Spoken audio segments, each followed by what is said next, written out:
بسم اللہ الرحمن الرحیم۔ السلام علیکم ناظرین۔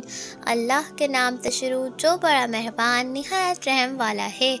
تو کیسے ہیں آپ سب؟ امید ہے آپ سب خیریت سے ہوں گے۔ آج میں آپ کے لیے ایک نئی حدیث لے کر آئی ہوں، تو چلیں سٹارٹ کرتے ہیں۔ رسول پاک صلی اللہ علیہ وسلم نے فرمایا، یتیموں کے حقوق اور ان کے مال میں خیانت کی سزا کو بیان کیا گیا ہے۔ انسانی معاش میں مال و دولت کی بڑی اہمیت ہے۔ اس کو جائز اور حلال طریقے سے کمانا عبادت میں شمار ہوتا ہے، جبکہ باطل طریقوں سے جمع کرنے کی سختی سے منع کیا گیا ہے۔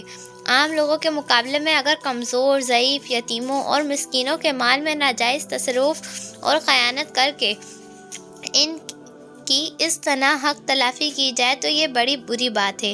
چنانچہ اللہ تعالیٰ نے یتیموں کے مال کو ظلم کے طور پر ناحق طریقے سے ہتھیانے اور ناجائز استعمال کرنے والوں کے لیے فرمایا ہے، جو کچھ بھی اس طرح کھاتے ہیں گویا وہ اپنے پیٹ کے اندر جہنم کی آگ جھونک رہے ہیں، اور ان کے لیے آخرت میں جلنے والی آگ الگ سے تیار کی گئی ہے۔ حدیث میں بھی یتیم کے مال کھانے والے کو بڑی گناہ سے شمار کیا جاتا ہے۔ سبحان اللہ۔ تو سب سے پہلے میرے چینل کو سبسکرائب کر دیں، ویڈیو کو لائک کر دیں، بیل آئیکن کو کلک کر دیں۔ اگر آپ کو میری ویڈیو پسند آئی ہو تو اس کو زیادہ سے زیادہ شیئر کریں۔ اللہ حافظ۔ السلام علیکم۔